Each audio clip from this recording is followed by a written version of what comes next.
Katherine Donaghue, and this is my term project on gang violence in the American prison systems. To begin, we're going to look at the history of gangs and the American prison system.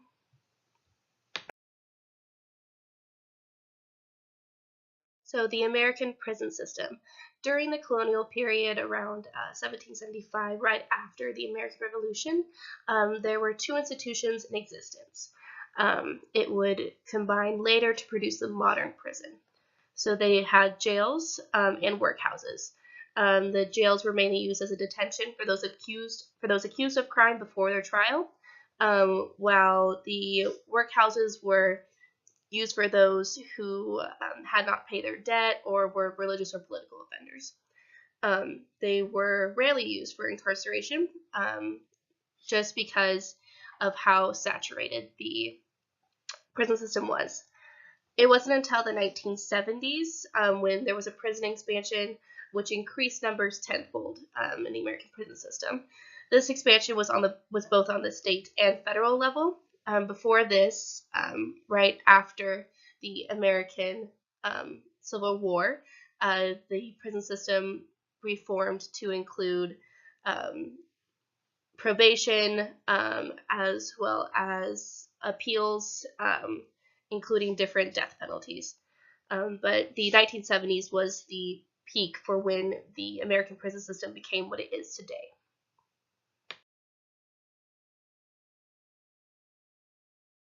So with gangs, the definition of a gang is an association of three or more individuals whose members collectively identify themselves by either adopting a group identity or an atmosphere of fear.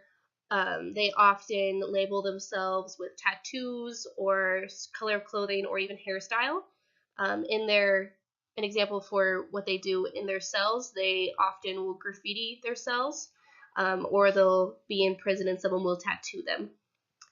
The history of street gangs in the United States began with the emergence in 1783, as the American Revolution ended. But there was considerable justification for the seriousness of these gangs. They weren't as severe as our gangs are today, as well as the gangs didn't evolve to include mob and mafia tactics until after the Great Melting Pot period of the United States, which was around 1890 to 1920.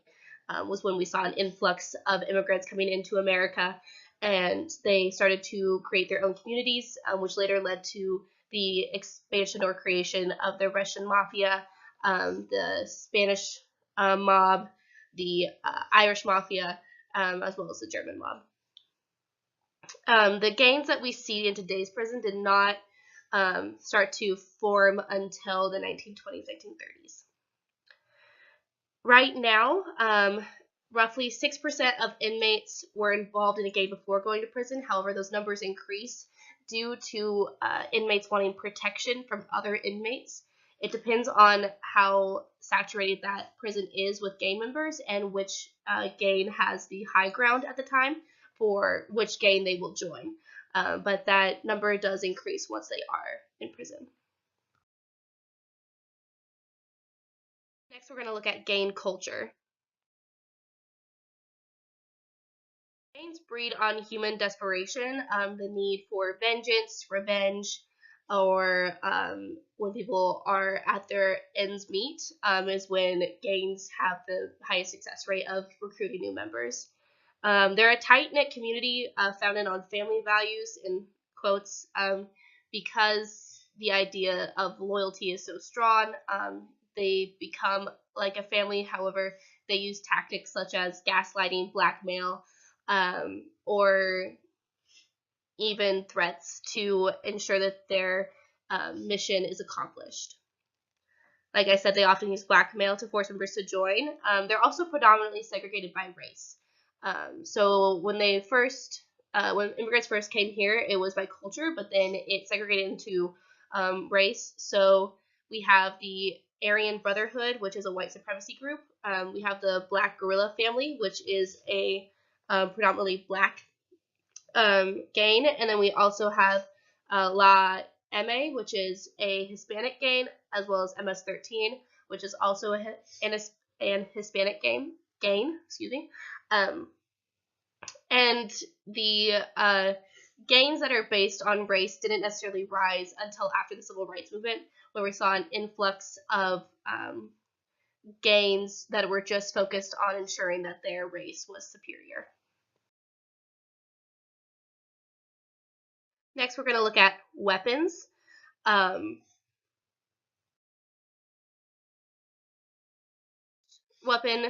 first weapon we're going to look at is a shank. This is a knife or razor that's used as a weapon. In prisons, it's a sharpened object. So what you see here is a toothbrush, and they have sharpened the edge to be able to stab someone.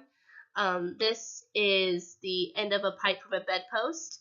This is hardened toilet paper right here, and then this is a kitchen spoon that they stole. All of these objects are everyday objects that they're able to have access to. The prison system does their best to ensure that contraband such as this is not they're not able to have access to it in the prison system. However, they can't stop everything. So that is how prisoners are able to get away with it, is using the items that they have closest to them.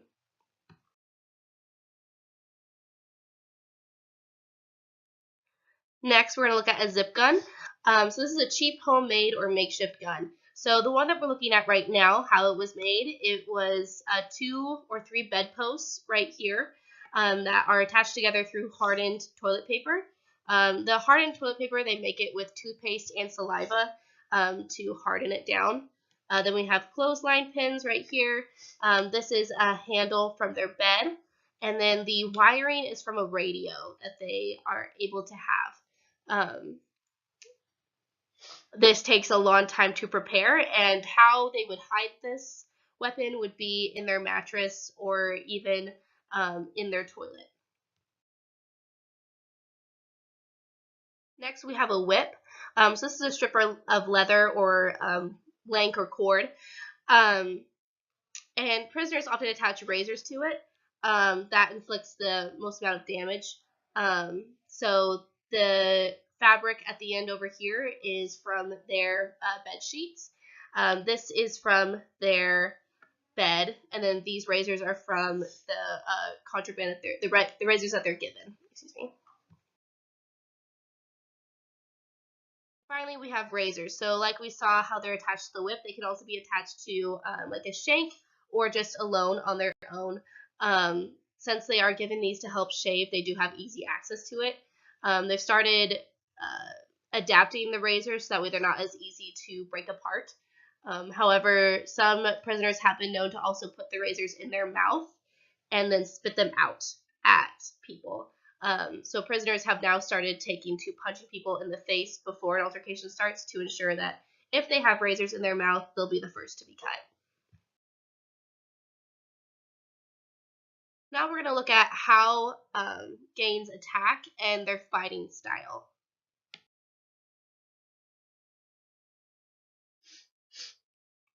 So group violence. Gang members attack in groups of 2 or more to ensure protection.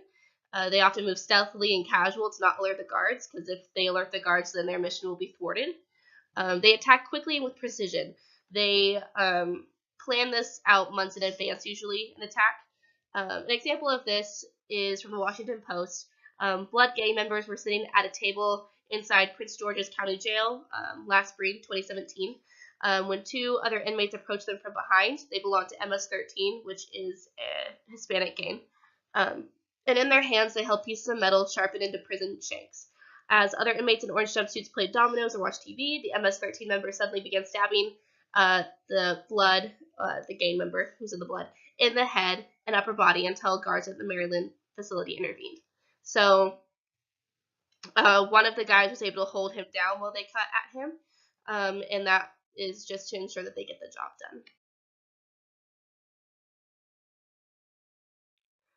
Next, we're going to look at injuries, both physical and psychological. So with physical, wounds with the face, it scars badly, which ensures that the member who was attacked will always remember what they did and they'll never look the same. It is a really intense and deliberate move to do, especially with uh, a part of the body that is so readily seen. So when someone is struck in the face, it usually means that they have done something terrible to the other person. They owed a lot of money, or they had broken loyalty. With the torso, it's an easy way to inflict serious damage if they are going for the liver, kidneys, stomach, or ribs or lungs. This is pretty easy for them to ensure that they'll be in pain for a long time. And with these scars, because of the strip searches, as well as the bathroom time, inmates will be able to readily see like what they did or that they got into a fight. With the neck, limbs, and legs, it's an easy way to make a person bleed out. When someone goes straight for the limbs, they're usually looking for a vein, so that way they'll be able to put that person out. Because again, they're moving stealthily and with precision. Their goal is to inflict the most damage that they possibly can. So these are some pictures. The one up here on our right is from a shank. These cuts are very deep and will take a long time to heal. This will also ensure that someone will be able to see what they did, and they made sure to mar the tattoos. So if a person is tattooed with a certain gang affiliation and they break code for that gang, they'll often go for the area that has the tattoo on it, so that way they can't be affiliated. And then this over here is from a zip gun. It functions like a regular gun. They use hardened toilet paper to make the bullets. It inflicts serious damage and leads to death if they're shot in the head or anywhere on the body that could cause them to bleed out. Now, psychological for the people who inflict the violence.